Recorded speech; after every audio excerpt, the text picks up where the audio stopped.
Hello, friends. Hello. Hello, friends from across the Atlantic. Yes, so we have Hi there. Jeff Gordinier from the Hudson Valley in New York, in the West. Me, Alessio Bax from New York, from Manhattan. Emmanuel Pahud from Berlin, and Daishin Kashimoto from Berlin. Welcome. Emmanuel just came back from, literally now, from playing a beautiful concert, which I watched on the digital concert hall. Thank you for that. It was a little bit strange as they're playing concerts with no audience. And the music was beautiful, but then there's a bow and no audience. How was that feeling? You know, this is the present situation, and I hope it's not the future of music and of concerts at all. We're trying to make something happening in the same room, in the same space with musicians, so that we get this kind of, I would say, a kind of a musical hologram happening in that moment.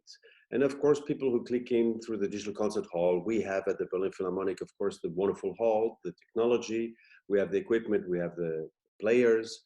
So we're very lucky. We can provide some content, basically, in a scaled down format, which is very uncomfortable for most large concert hall programmers, conductors. For opera houses, the same thing. They're not used to just scale down things and do little things in a smaller format. But therefore, we're spending just so much time, a few of us together, just trying to make some kind of magic happen.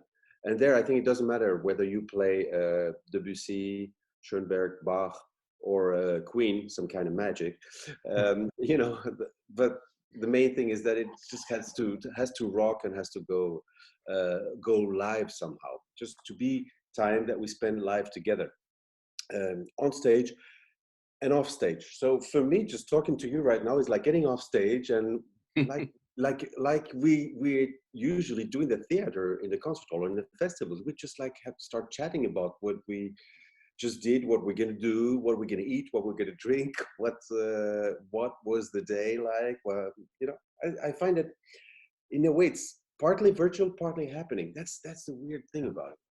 So you said you hope that's not the future, but it's amazing how quickly we get used to this. I mean, I really feel like we are sharing this time together, and in spite of the distance, it's unbelievable.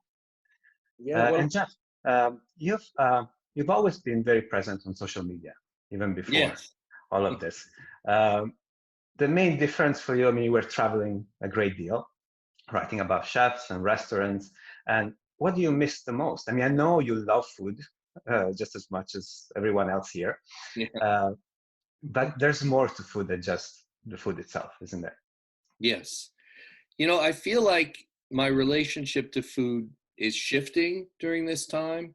And I was thinking that it's sort of going from the ambient to the granular. Normally when I go to a restaurant, I'm taking in everything by osmosis. I'm taking in the lighting and the music and the hospitality and the feeling of the room and seeing seeing friends. And now, and food is a component of that in a restaurant. Maybe it's the central, it's the show, but it's all part of what happens in the room. Whereas now, it's all granular. I'm focusing on cooking. I'm focusing on ingredients. Dan Barber, the chef at Blue Hill at Stone Barns, he's about 15 minutes away. So I've been buying stuff from him and cooking. I saw that. Yeah, and buying his fermented sauces and his vegetables and his fish, and kind of creating Stone Barns meals at home. And I'm doing that with a lot of ingredients from various chefs, and it's almost like getting a sense of how an artist works. Like if I could paint what an artist had done to see, how it comes out. So it's a very different relationship to these dishes, which usually they're presented in front of me and I eat them, and in this case, I'm conjuring them, trying to replicate what a chef can do. But to answer your question, what I'm missing is camaraderie. I'm missing community. One of the last great meals I had in Manhattan was at a restaurant called Veronica, which is kind of an old world Austrian, French, kind of like Middle European restaurant. They have chicken Kiev, a lot of like old classics. And when my wife and I were leaving, we saw my friend David, there was Yolanda, there was Simon Kim, a friend of ours from Cote Restaurant. was just beautiful to see a lot of our friends coming in as we were leaving, and you had that New York sense of vibrancy and community. Yeah. That's what I miss, you know. I That's miss kind of disappeared overnight in a way. exactly, and it's That's true right. in the music world as well. It's the sense of community and connection to you performers during a concert is half of the magic. It's not just the composition itself; it's the connection to you. So, you know, it's weird. It's like a state of suspended animation. Yeah, absolutely. And Daishin, I mean, things are starting to look up in Europe. They're hoping to have concerts in the summer, and you know, with restrictions, your orchestra, Berlin Philharmonic, has been very active, even without an audience. So the audience is now is what's missing, and that's going to come. So there's always been somehow a connection to our actual work and world, even though it was diminished. And of course, there's no touring anymore, which was a huge part of both Emmanuel and your musical career. I have a different question though about social media. You're not on social media. You have a very busy family. Never been. Not at all, right? Wow. You have a very busy family with young kids, young children, and we know what that's like in this kind of crisis. What did you do? I mean, how was your mind in a sense? How did you connect with your friends? Did you make an effort, or did you just kind of withdrew and became a family man?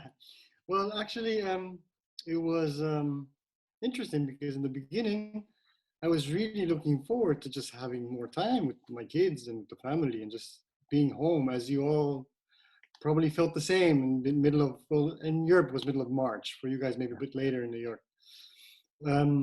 But after a while, it was really strange because I think you and Emmanuel can confirm that it was never kind of a feeling of so much desire to make music when you have music going on 24/7 pretty much, you know, every day of your life, mostly every day, and just the whole time you're, even if you're not playing, your mindset is about even just thinking about where you're going to fly to, what time to get up to get to catch the plane. It's all connected to the activity of music making. And suddenly that was, you know, on pause for such a long time. And I think it was end of or middle of April, second half of April, when I actually first felt, I think in my life, the desire to just make music. And not because of wanting to do a concert, not because I want to play for somebody, but just for myself. And that's a feeling that I've never actually felt. And it's actually not a bad feeling at all. We started to listen to music a lot more, but just even something I always hated, like background music. Like I would turn on a channel on Spotify and say, Alexa, play Baroque music. It was the most ridiculous thing, something that I would just frown upon further. But it was nice and discover new pieces. It was such a strange moment. And for me, I found it very. But it's nice how sorry, it's nice as a, you know, fathers, as you and I and we all are, suddenly have to cope with just being father. And it's something we're so not used to, and so new territory, new kind of responsibility suddenly. And then if you manage to get through the day, it makes you so proud, and it made me so proud in the first days. Now it's natural, obviously, but I thought it was great. You're a quick learner. You know, this is so interesting to me that it sounds like my relationship with food is changing in the sense of getting more granular, but in a way your relationship with music is changing along a similar theme. It sounds like you know, reconnecting with just wanting to play it, just wanting to hear it, not as something in the ambient, not just in the environment or a job, but for delight, for connection. That's so interesting. I found also, I don't know, I'm asking both Emmanuel and Daishin, when you did manage to get to practice, you know, I find myself practicing in a totally different way. There's really no immediate goal. And so for me, I'm working on very small details, then things. Now I have the time to think of actually the best fingering that I can think of. And it's today, tomorrow might change. Before, I was always working against the clock and try to get things done in the most efficient way, and sometimes hope for inspiration here and there. But now I'm taking things slowly, even technically, like I'm breaking things apart. And then, I don't get much done at the end of the day. That's the difference. but the process is very different. Did you have a similar experience? I know Emmanuel, you had a break from the flute when you were in Africa, right? Yeah, right. That was because actually when the pandemic broke out, and the whole travel and concert activity was shut down in the middle of March. I had just landed in Africa for the first time with my wife. We had decided to go on a holiday because actually celebrating my 50th birthday this year, I decided to take a kind of sabbatical. And we made the most out of it. We came back with a third government flight back a month later. But it was not stressful. We were very well taken care of. Kenyan people are amazingly happy people. They're cheering you up, really.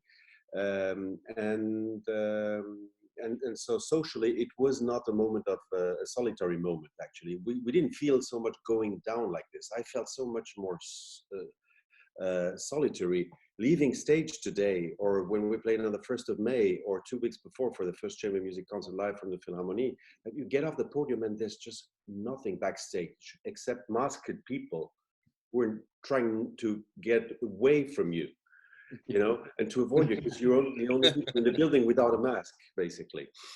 And that was really scary. But I like what you just said, that I find myself practicing, doing a lot of cleanup in my home, in my kitchen, but in my playing also, things I couldn't do for 30 years, being on the road, busy all the time with this and that. And now suddenly you have a lot more time for let's call it the art, for the sake of it, basically. And music, particularly when you start playing Bach or Debussy, I find it gets a power and a strength when it gets more into the inside, when it becomes personal, intimate, not outspoken, but desired.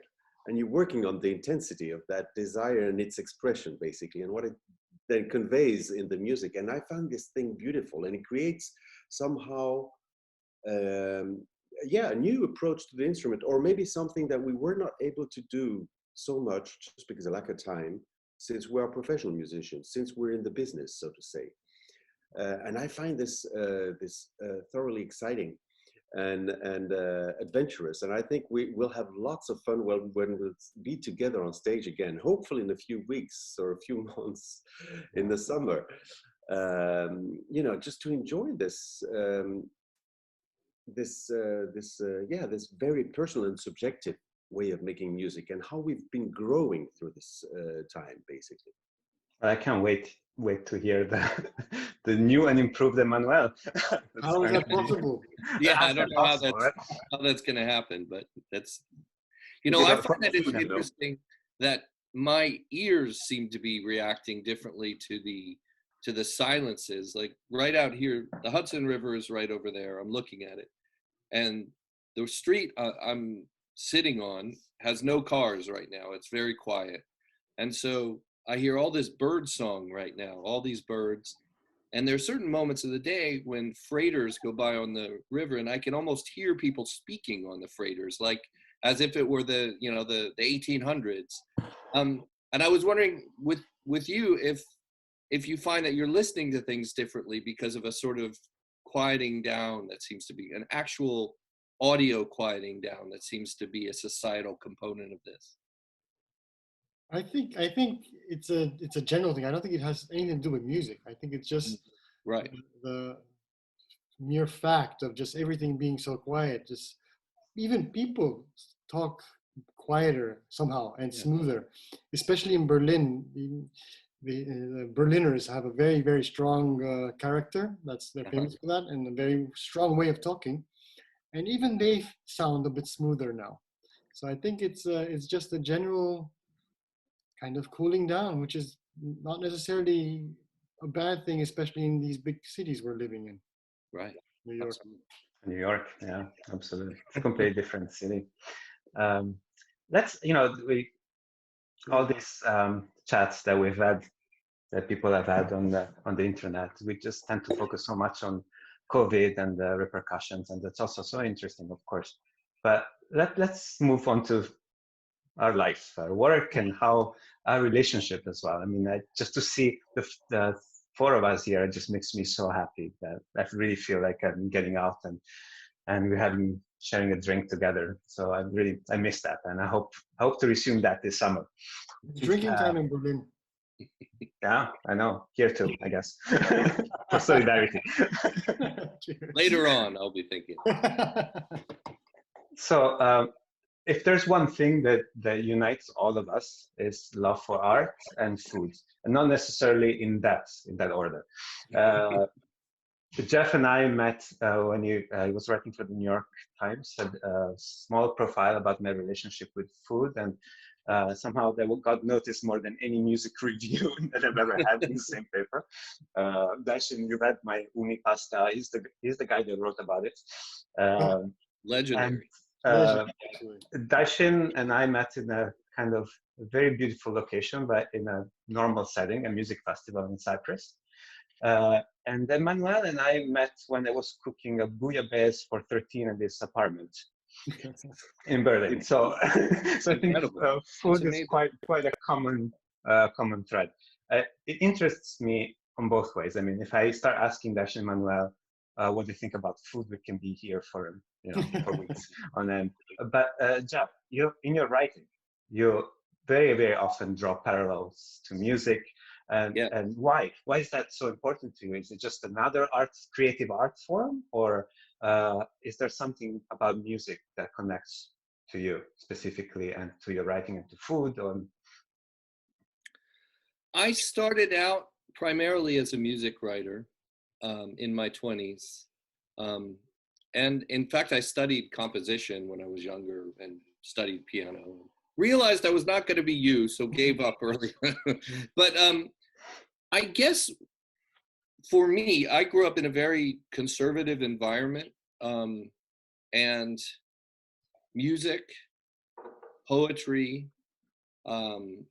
independent films, and food were all transformative in my life. I grew up in Los Angeles, and I grew up in a neighborhood where if you went that direction, there was incredible Middle Eastern food. If you went a little ways this way, there's incredible Chinese food, incredible taco trucks a few blocks away. This multicultural wonderland of Los Angeles expressed through food was a transformative thing in my life. And it dovetailed for me with, concerts I would go to, jazz, punk rock, classical, I was always going to concerts. And then we'd always figured out where we're going to eat. Are we going to go to Jitlada for Thai food, etc.? It was just all sort of woven together for me. And I feel like these things are more than just pleasure. They're more than just delight and enjoyment. They're also about sort of movements within yourself and the possibility of transformation. Anytime I hear any of you perform, there's the possibility that I can be changed in that moment and parts of my mind can open up. And that's an incredible privilege. I find that certain meals do that for me too. I mean, I wrote a book about Rene Redzepi and Noma because when I first went to Noma, it was like, it was almost like I'd taken drugs and my consciousness shifted. So music can do that, film can do that, and great gastronomy can do that. They can heighten our experience. It's amazing. I don't know, Emmanuel and Daishin, if you haven't read Hungry, this book about traveling for 4 years with Rene Redzepi. It's an incredible read. Thank you. I mean, it could have something about the character like him. It could have been incredibly niche and alienating to read, honestly. But this is really about humankind, about your own journey, but everyone can relate to it. It's quite extraordinary. Thank you. I mean, you were going through. It's not just supposed to be for people obsessed with food. I think it's really a book for people who are interested in changing their lives, and how travel can change us and food can change us and friendships can change us. Just quickly, it's interesting. Have you seen what Noma is doing? Noma is known as the best restaurant in the world, or one of them, certainly the most influential restaurant. creatively of the last decade. At this moment, Noma is open as a burger bar. They reopened in Copenhagen just Thursday as a wine bar, and they serve a beef burger and a veggie burger. That's it. And the reason behind it, we actually have a piece up at Esquire at our website about it. The reason is Renee feels that it's all about community right now. It's not so much about, you know, experiments with flavor and a 5-hour tasting menu. It's about, let's get together, let's see our friends, let's drink some wine, let's have a burger. I think he's really reacting to the moment in that way. And I find that really interesting, how chefs are reacting to this crisis. Mm-hmm. And in our world, I wonder, I mean, of course, we are forced to have smaller ensembles, right? But is it a similar thing, a sense of community and doing more chamber music? Maybe, you know, we live off chamber music, especially in the summers, but maybe it's something that will happen throughout the year more as well. And that's, I always thought of chamber music as the core of what music is about and friendship. And I wonder if it's a similar thing, if chamber music is the burger of of our art, you know. Yeah, well, definitely. If I guess for music and for cooking, I don't think that the qualification of big is beautiful. Really, that formula applies. Actually, the more it's personal and you can really work on what you're doing, the more interesting it's going to be. And also individually, when you're tasting something, of course, it's wonderful to have the same meal for 50 people, but it's very difficult to make it happen at the same experience level. Then it's just made specially for you. When you meet the cook before, I've been in some restaurants and some places where they don't have a menu. They talk with you first. So, Right. you know, this is today I have this beautiful vegetable and this kind of products, and who has a problem with their you know, whatever meat, dairies or whatever, sugar allergies, or I don't know what. And then just by in the process of talking, naturally there's the need for a certain type of drink and food to open the meal that comes. That corresponds to what is in the kitchen currently, what came fresh from the market. And this was a place called Anne Bruno here in Berlin. And I've been going back there not too often. So I wouldn't get stuck in a seasonal model, you know, but rather in different season. And I found this really something very special. And I think the small downscale concert halls or concerts are going to be providing this kind of experience. And this is where small festivals in particular locations, with the possibility to go, maybe instead of going into a church, you play in the front, and then you can have a little bit more people spaced out, respecting whatever regulations are being applied there currently under the current situation. May share that experience as a very special moment and as very special. So in the same time, it's an incredibly personal and individual thing that happens, but it's also a social thing about getting together and experiencing this moment really together. But isn't Absolutely. it nice to have this feeling that people cherish more this more personal touch, more this personal connection between human beings, much more now than, you know, it used to be with the blockbuster Tchaikovsky symphonies, or, you know, the blockbuster restaurants, or, you know, it's more, everything is more kind of personal. Everything is more, has a personal touch. And I think that's, and even just, you know, talking with friends has a more personal touch now than it used to be, kind of, you know. Right, you kind of have to make an effort and get the Zoom invitation. I mean, I think the situation is a little bit different in the States still, you know. When we were planning this chat, Emmanuel and I said, oh, maybe we can be in front of the same camera. And I got incredibly jealous. You know, that's something that we well, we are very close to each other right now, so. Right, yeah. Well, so that's exciting. I also wanted to tell Jeff and everyone listening, there's another side of the three of us, also has to do with music. We are artistic directors of our own festivals, and there's a festivals. In my case, I have not created. It's been on for 32 years. But Daishin and Emmanuel with his friends created festivals that are really at the core of what music is about. So when we were talking about chamber music and the way music is being presented today, it's very close in spirit, at least closer in spirit to what we experience in the summer. And it's interesting and kind of comes full circle that we're all hoping, secretly hoping that this summer is when things will start. And let's say maybe start the right way, kind of clean from small, from what's essential into a big format, but maybe leaving aside what was not so important, maybe. Well, that's our hope.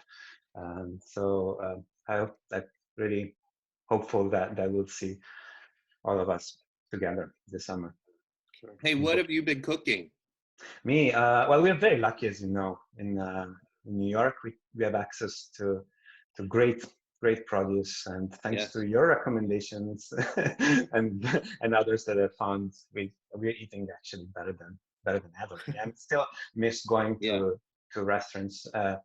It's inspired me, the situation, to become even more creative with cooking, especially cooking for my daughter, who doesn't like the same thing twice in a row, and because it's totally our fault, but has developed a very special palate, and so that's been quite challenging. Most of the day, I think I spent about what to eat and how to prepare it and when to do it. So actually, things have not changed that much. Exactly.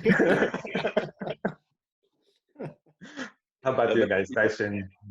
Well, I haven't cooked since a couple of years now, like seriously cooked, since our firstborn was born, because my wife just does it so much more efficient and just better tasting. I used to cook much more before, but not much now. I'm a professional eater now. I'm on the other side. Welcome to the club. I didn't want to bring this up, but I guess we'll go into it about Emmanuel and Daishin, your relationship with food, because I know you both adore food and appreciate it to a very, very deep level. But is there a difference? I mean, I have personal experiences, incredible, memorable experiences of playing with you guys, but I think just as many, if not more, of having memorable meals and sharing it at a very, very deep level. I must say, going on tour with you is really something incredible, because we just like starting to look at restaurants and where to go to enjoy most of this. The best part of the city, basically, apart from the concert hall that day, is probably the lunch or the dinner. Though I find it even nicer when there's a wonderful matching between wines and food, or drinks and food. I think the journey is even more a full experience and worth the while if it's like that. So that means very late diet usually for us musicians, which is not necessarily very healthy. So with Alessio, we've been also testing the lunch format without alcohol, obviously. Yeah. So that's the way to do it on tour. That's the dinner, the post-concert glass of wine. You play the concert. Have a white wine. If I listened to you in the evening, I would have a white wine before. Is there ever a moment where you're in the middle of playing a piece of music and you're actually thinking about what you're going to have for dinner? Definitely. Yes, this happens. And actually, I tell you something, the music, the sound, what it does to you, when you were talking about food, it's this chemistry between people. With food, it's the same thing. Like you put something in your mouth and people look at each other around the table, and everybody's overwhelmed by something that is the beginning of a journey. And the second bite will recall the first one, but won't be the discovery anymore again. So we'll be at a different level, and you shouldn't have too much of that. Then you should move on to something else in order to refresh the taste and to have this wonderful experience. And musically, it's really pretty much the same. The chemistry between people and what happens in a certain moment, it was so breathtaking, so to say, which is not a good thing in my position as a flute player. And then move on to the next theme. And these geniuses, those composers, for us in isolation, to be able to deal with Bach, Bartok, Debussy, Stravinsky, Mozart, 1 hour every day, at least, you know, on your own with your instrument. It's amazing. It's just an elevation of the soul and the spirit, and it brings in new chemistry to me. And I find myself tasting wines and food differently than I was before this isolation period. Absolutely. That I find that my taste and the way I react to things and what they do to me, and how I need them, and what I feel like is evolving at a faster speed, because there's probably less pollution of information from many sources. What we take for granted, but is taking a lot of energy out of us in the same time. And I think it's one of the points that has been raising for me in these last weeks or months. I wonder also if we're just, you know, getting used to our own cooking and thinking how great we're getting cooking, and we'll go, as soon as we go to a proper restaurant, we'll be okay. This is what it's all about. Thanks to your great social presence, Alessio, your stories are making me taste many different things every day of the week, and I wish I'd be there. And actually, I find that for you, sorry, Jeff, No. I find that for you also, it's a very social part of it, you know. And I remember a tour in Japan where you were trying to be as strict as possible about not eating late and so on.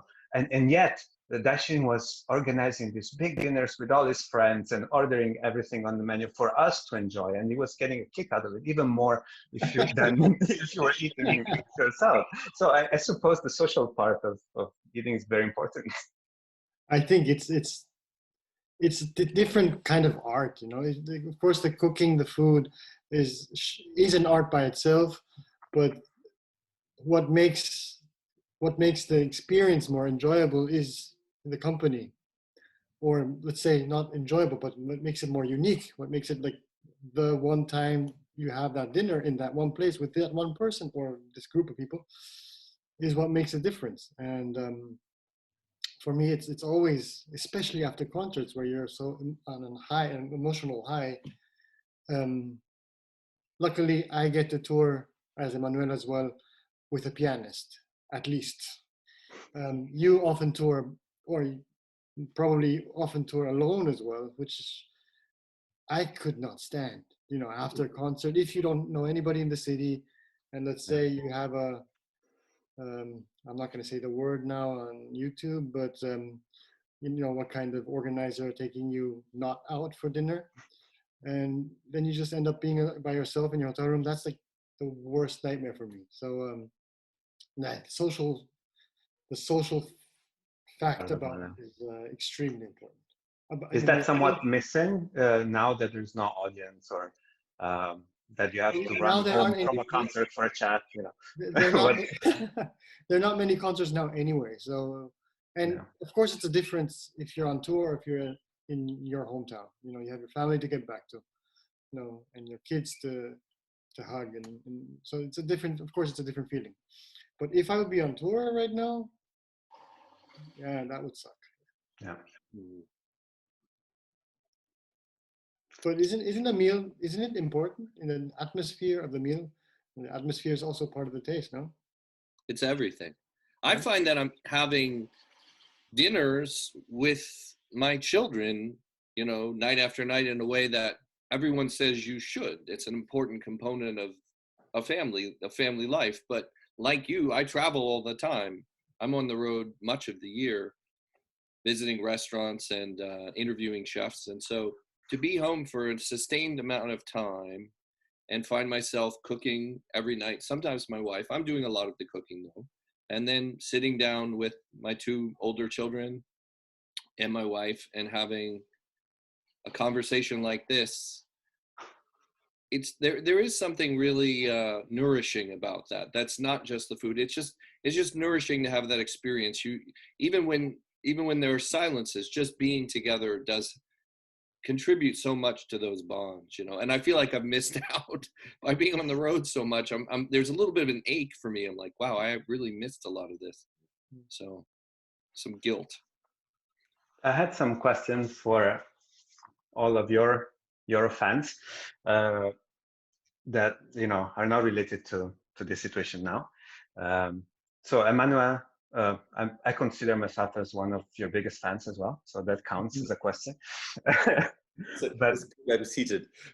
you know, I was trying to think of one thing that's so extraordinary about you and Dashin's playing and Jeff's writing, and it's just impossible to pin one.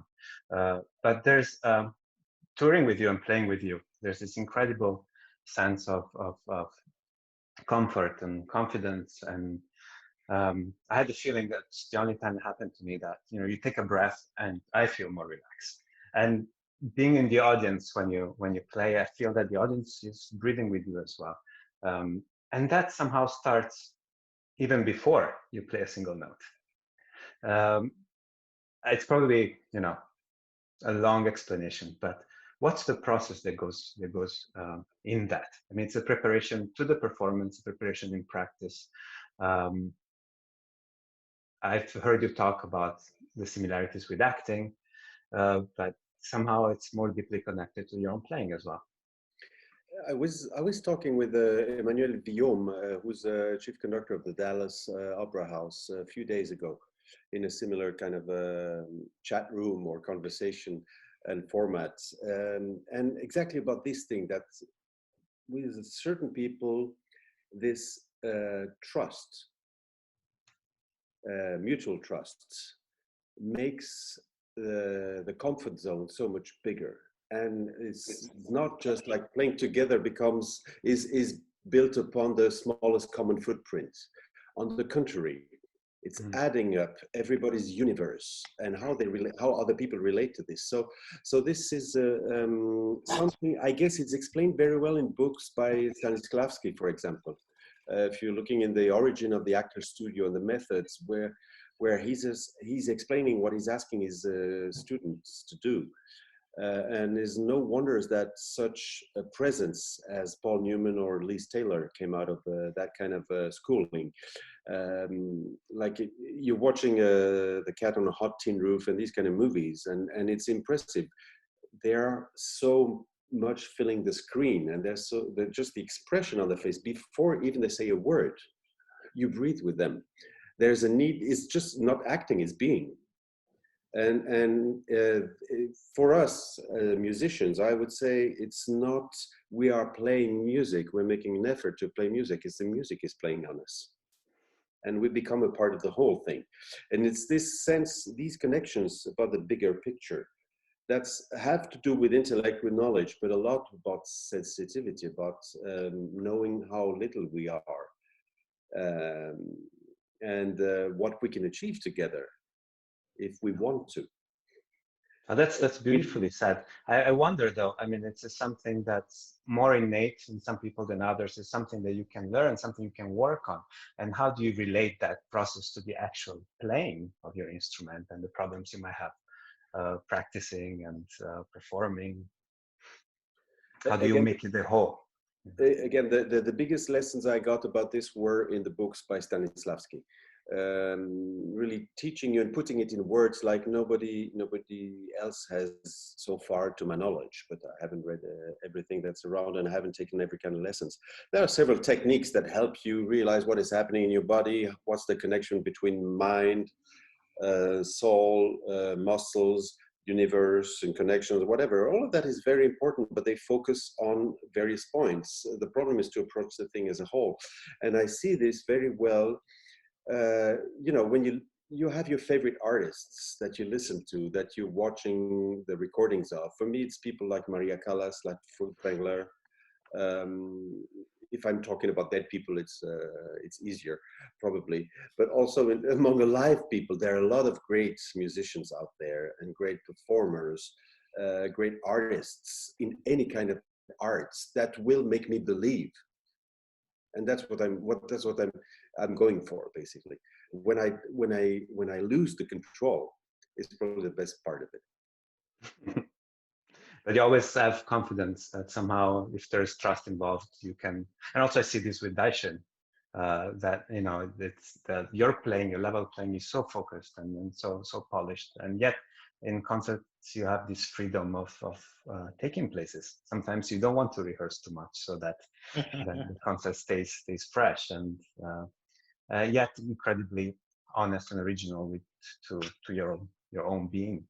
And it's something I find very inspiring. I mean, as a pianist, I find that we are very bound by this instrument, the technicality of it, and the sheer amount of notes, and the fact that you, at the end, you're pressing keys down. But I'm learning so much from guys like them, you know, from about breathing, something that we don't have to do. I mean, we could, if you're able to, you can hold your breath for a whole piece, but that's something that we probably shouldn't, right? It'd be interesting though.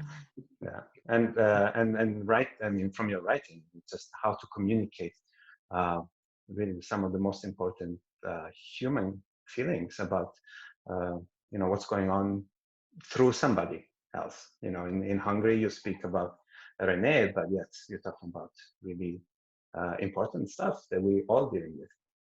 Thank you. You know, it's interesting with Hungary because it came out last July, before this whole pandemic and quarantining and everything. And when I wrote it, I got access to Rene Redzepi for years. And I thought I would like to capture, sort of like lightning in a bottle, this moment in food history, this moment of incredible revolution and risk. Because someday it will be over and we'll be able to look back and see what it was like. I didn't know it'd be over so fast. It's already over. So is it coming back? Yeah. So from now on. yeah, now Noma is a completely different thing. So what I captured from about 2014 to early 2019 in the book, or 2018, I guess, is gone. And it's interesting because a lot of readers, you know, that are contacting me through email or DMs on Instagram saying I love the book, are expressing that very thing, that the book is carrying them to Mexico and Denmark and Norway and Australia, and it's bringing them to these kitchens and to these meals and these adventures through the Yucatan Peninsula. And the book is giving them exactly what they miss, I guess, the community of restaurants and the adventure of travel and the transformation of travel. So I got to say, Alessio, that's very gratifying. I mean, I was proud of the book, but I'm sort of enjoying how people are responding to it now even more, because it's almost like there's almost a narcotic effect for them. It's like an escape into this book, you know, in the same way you'd escape into a thriller or, you know, a mystery. It's so that's kind of nice.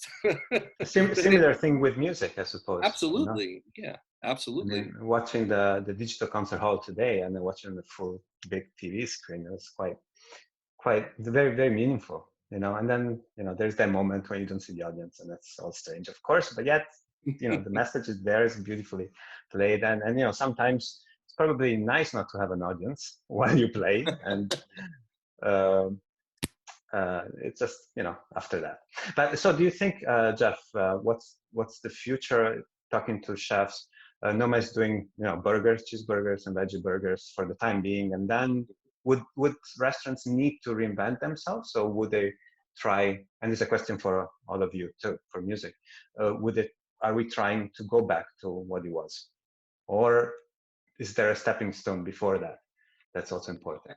I think the context is going to be different for every restaurant in every country. I mean, Denmark has a system, because of its government, because of the way its society is organized, that, with, for lack of a better phrase, takes care of people better than maybe people are taken care of here in the States. So Rene, when I was texting with him or speaking with him on the phone about the future of Noma over the past few weeks, just as a friend, candidly, he didn't seem that nervous, you know, because Denmark handled this very differently, and there's a safety net for people and businesses. You know, I think in the U.S. there's going to be a scorched earth period. I think we're going to lose a lot of great restaurants, and it's tragic.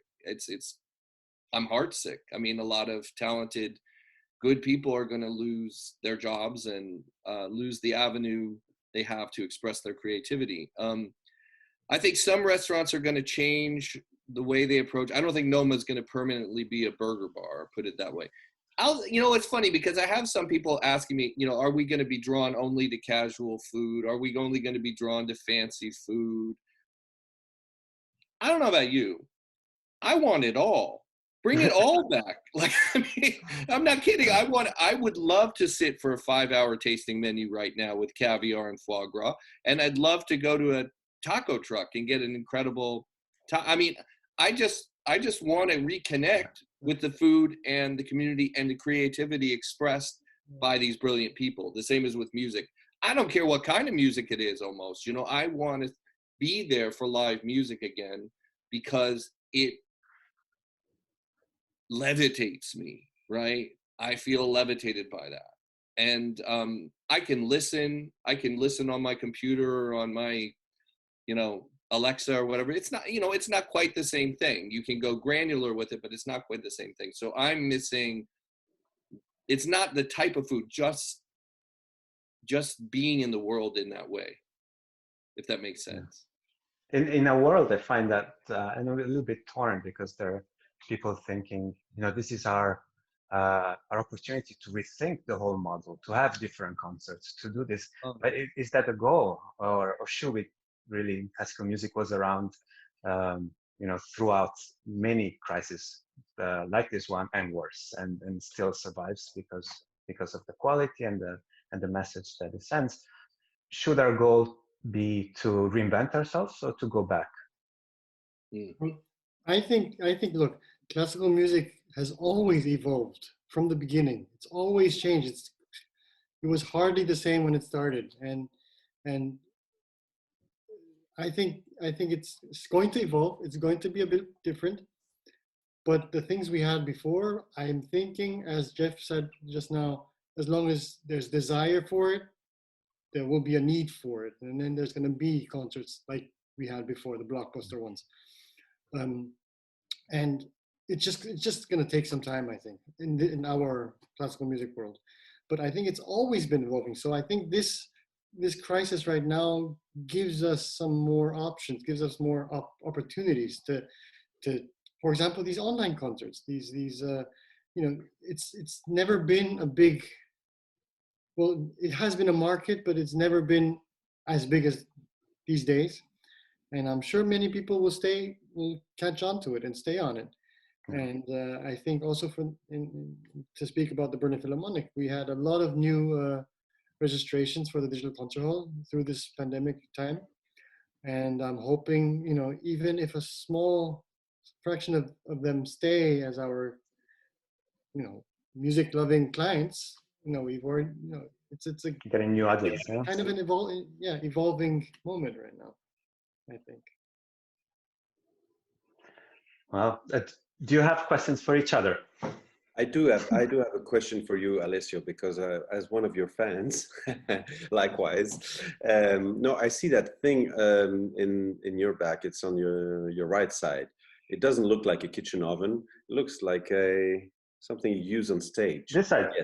Yes. No, this, yeah. It's nicely sleeping right here. Look. Yeah, right. Okay.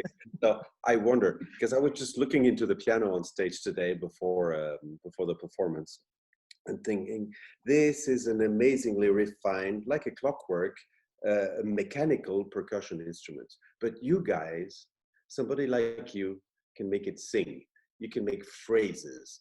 You can play really slur notes into each other, project sounds to the next one, where there's actually technically your finger actions a hammer that hits the string, and that's it, basically. But there's just so many ways, obviously, to do it, because you change the pianist and you change the world when you're sitting there and listening to a concert, for example.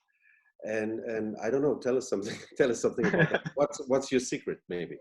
Or how do you I don't know, it's really like, I think it starts from your ideal, you know, from hearing great singers and great players like you guys, to know what you want to do. And then thankfully, you know, the downside of piano is that we have to play so many notes at once, but those notes is what help us create that illusion. So we don't have a direct contact with sound. That's why you have pianists playing completely differently from one another, like physically differently.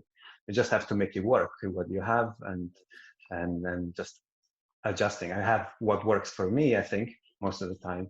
But a real legato, really like slurred phrases we were saying before, and piano is a complete illusion. It's like it's a third dimension in a painting. You know, you have incredibly realistic painting where you're convinced that there is a third dimension. But it's a trick. I mean, it's a trick that it varies, and you have to make it sound human. Inspiration is instruments and a human voice, ultimately. I don't know if that answers your question, but I don't want you to steal our jobs, too. Come on. Not exactly. It is true that it is it's a dream or illusion that we are actually using as a business model. Right. I mean, you have to create so many illusions of never breathing. I mean, that's... We are the performers. The creators are actually the composers, the writers, the cooks.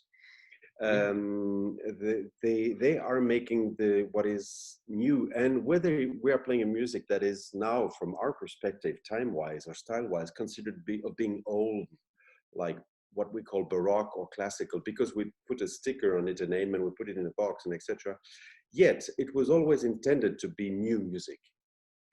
Has always been written. A composer, a creator has always been writing new music, and I find it fascinating these days to be in contact also with composer and see how they're handling the situation, because for them it's an ideal world. Usually they're taken away from their desk because they have to run from this first performance to that event with another composer, then to go and see the publisher and check that everything's okay. Now they can just create and work, and they do their process. They used to put themselves to get their spirit, get out of this reality and transcend it into something that is an ideal world. And this is usually taking shape in the form of a score, of a theater play, of a piece of literature, novel, or sculpture, painting, whatever, you know. And it's amazing. Well, when you talk with them, how much it just brings you to a level that, yes, you can do the right thing also in the same time. I find it quite inspiring to have the exchange, and eventually through this weird situation, I feel even it can bring us performers closer to them in a way, because we are sharing this experience about time that is spreading, and the use we can make out of it, and the intimacy and the intensity of the intimacy that we get out of it, basically. I hope so. I mean, that would give a big injection to the future of classical music, you know, if we get a connection with composers. I have to say, just the other day, you sent me a few pages of a piece that we are supposed to premiere at the Incontri Interdisciplinari Festival this summer, and hopefully this will happen. And it was the most exciting time of I mean, I got the score like it was gold coming from the sky, and you know, just reading it. I think because of this situation, much to get something fresh and done. It was exactly like getting a delivery from Baldur with food, you know. It's like a huge event of the day. It's become something quite beautiful, extraordinary, and so they created that connection. I can't wait for the rest now. Do you find? I have a question for all three of you. Do you find that there's a certain piece of music that you have rediscovered during this period? You've revisited, maybe it's something from your childhood, maybe it's something that made you want to be a performer in the first place. Is there something that you find yourself reconnecting to and finding new wrinkles in? Okay, I'll go ahead. Yeah. It's not because I've been playing much, because I haven't, with two kids, but there's very few moments that I have played in the last 2 months, and the even fewer moments that I've listened to music. I always come back to Bach, and it's probably always been that way, but this kind of time of just no music around, surrounding me, Bach, the meaning of Bach just suddenly gets so much more grand and more important. And it's strange because many people feel that way. And I think most musicians have Bach as, you know, the great anchor of classical music. And he was like that, as Emmanuel was saying, when he was writing his new music, he was already like that. And he still is 300 years later. I wonder, all these Mozarts and these Beethovens and these Tchaikovsky and these Brahms, they were geniuses too, no? But no one could surpass Bach. And I think that kind of has a substantial meaning to it, and it kind of made me think much more of this composer Bach in general. Mm-hmm. It's incredible the amount of Bach one hears now on social media. No, Yeah, really? everyone is writing. Of course, you don't know Daishin. Sorry. No, but it's unbelievable, and I think it works from both sides. I mean, people want to play Bach and have this fantasy of as soon as they started to go through the whole well-tempered clavier, but then with 5 minutes a day at the piano, that's not gonna work. But I think it works both ways, from the musicians and from the audience somehow. It's incredible. Emmanuel, do you find something that you're returning to or revisiting, rediscovering? Yes, I must confess, as Daishin said, it all goes back to Bach in many ways, because he was in times where Martin Luther was and Gutenberg were inventing books. He was inventing music writing for the future, basically. He was the architect of the music as it has developed afterwards, in many ways. And therefore, for us, it's a work on purity, technically, in our instrumental approach also, because we're dealing with simple scales and arpeggios, in things that we deal with when we're learning to master an instrument. But there is a sense of those scales and arpeggios. We're dealing with different keys, with harmonies, with melodies, and therefore with music in their simplest form. But this is where it's the most sensitive, actually, because if you miss one note, everybody notices, because it's missing. And it's back to the roots, really, truly. I wouldn't feel the need, as some of our colleagues have, to put my reading of Bach every day on the social media. I think it has been very important in certain countries or certain areas of the world where people were really stuck at home. We're not allowed to go out at all. It was very important that anybody could find some food for their soul. And therefore, it has been a very constructive approach, I think, and something that is a kind of medicine also to the soul, both for the people performing and for those listening. I don't feel the need to perform like that. I don't feel the need to listen like that either, even though I'm a little more on social media than Daishin. What I miss most is the playing together on a stage, or playing in a space that is adequate for that. And to be able to make music and produce music under the best possible conditions, actually. This is what I'm missing most. So yes, it has been focusing my attention in musical practice towards Bach and towards new music. As I was mentioning before, the relationship to new compositions, to composers and their creativity is something very important to me these days. Probably because as a flute player, I don't have as much repertoire as a pianist or as a violinist. And they have more than they need to fill their life. They won't have enough of a lifetime to go through what has been written for those instruments, the beautiful works that there are and that are available. For the flute, maybe that's true. I'm not sure, but I think there's the possibility to revisit things and grow, mature, and come with a new spirit. And I find this isolation time has done a lot of good thing to the performance, again, because we are cleaning up things like when we were students. Brings us 30 years, 20 years backwards, in a way. So hopefully those getting back together on stage after that for festivals and for concerts is going to be like a thrill and a wonderful experience, enjoying each other's sounds, each other's musical approach, the intensity that we also find at its epitome, and the need for it, of course, is going to be very specific and very special. We all can't wait for that moment. Hopefully this summer. Yeah. Yes, yeah? Definitely. All right. We'll do it. Thank you so much. I have one question. Thank you. One question for Jeff, because this is actually what I've always been wanting to ask a professional. Oh no. Because I'm going to out myself. I'm not a big fan of fusion cuisine. Sure. Emmanuel and Alessio knows. But I'm also not a big fan of crossover music as well. So maybe it's just I'm a more purity guy. But is it the bigger art to have great pure cuisine, or is it the bigger art to invent something extremely exciting using fusion? Oh my God. You want to open that can of worms up now? That's a whole nother conversation, man. A whole nother book. Look, I guess what I'd say quickly, and kind of touching on something Anthony Bourdain talked about, Jonathan Gold in Los Angeles talked about, two, touchstones for me in terms of food writing. Everything is fusion.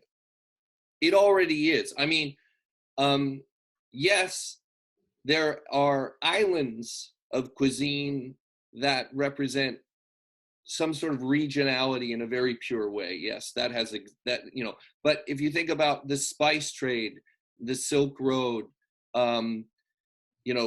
Columbus, the exchange between different continents, the slave trade, the way ideas came from West Africa to the American South and the Caribbean and Brazil, the cultivation of rice. I mean, it's very, very complex, but all the continents have contributed to each other.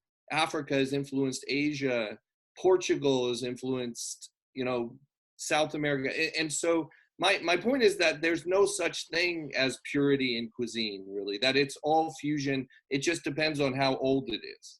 Some is, there are aspects of what we think of as very traditional Italian food that are actually emblematic of fusion from 400 years ago, right? So now we think of them, well, that's Bologna, that's what they do. But in fact, that was an expression of something that was emerging of cultures from a long time ago. I guess in a quick way, I'd say there's fusion that works and there's fusion that doesn't. When it doesn't work, it feels unnatural, feels forced, and more abstract, like an idea. When it works, like an idea that somebody's trying to, square peg, round hole kind of thing. But when it works, it's just an organic expression of what that chef wants to say, which could touch on a bunch of different ideas. I mean, having grown up in Los Angeles, I would tell you, I in some ways grew up in the capital of fusion, because in terms of the United States, because it is such a multicultural city. It's the city that gave us Roy Choi's Korean tacos, and it's the city that gave us Wolfgang Puck, who is, one of the sort of progenitors of fusion cooking. In Los Angeles, it's an expression of being in Los Angeles. Like, it feels very natural there because it feels like you're saying something about Los Angeles and its heritage and its Latino culture and its Asian culture. You know what I mean? So there, it makes, some places it doesn't make sense. It feels more conceptual. It's probably, I think it's probably the same in music and many forms of art. If that expression comes naturally from the soul, then there's a rightness to it. Does that make sense? I mean, absolutely. A piece of music I'm going back to a lot is John Coltrane's A Love Supreme, which, similar to Bach, it's maybe almost too obvious. Like, you say Bach and people are like, of course, Bach. I mean, John Coltrane's A Love Supreme and Giant Steps are such milestones, such monuments of jazz, that it's almost too obvious to say that you're listening to them again. Well, everyone loves those. But as with all great works, they bear revisiting. Like, you can keep going back to Naima, this beautiful song on Giant Steps, and it just gets richer and richer every time. And John Coltrane's playing is so sublime and perfect, that I think the truly great works in music, in art, in cooking can be revisited, and you discover new things each time, So you don't get bored. I guess I need to go to better fusion restaurants. Yeah. Also, Daishin, if you think of Japanese fusion and how many bad examples of that, or that's a very different story. Then if you go back that far and you think, is Mozart writing Italian opera a crossover? Then it's pretty okay. Yeah. Well, I agree with you. Like kaiseki or omakase experience, I mean, that's hard to beat. And that's an expression of Japanese tradition in its purest form. And I mean, if you go to a truly great sanctuary of sushi, omakase, you know, I mean, I got to tell you, that might be the first thing I go back to when I'm released here. I mean, you know what I mean, Alessio? I mean, we should meet up. Absolutely. That's what I'm craving, because I can't do that at home. It's so frustrating because we were planning. Jeff was supposed to be, and well, still is, the first writer in residence of the festival. Yeah. And so all this time, all these few months, I was dreaming of getting together for business meetings in Manhattan and explore so many things and talk about, you know, but, you know, yes, absolutely. I agree with you. That would be the first place we go to. Yeah, definitely. That's what I'm missing.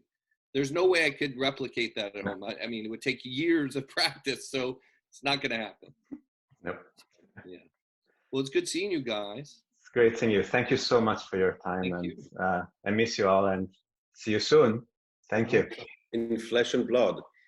Yeah. Yes. With more life. Cheers. Thank you very much. Definitely. Bye. Cheers, guys. Cheers. Cheers.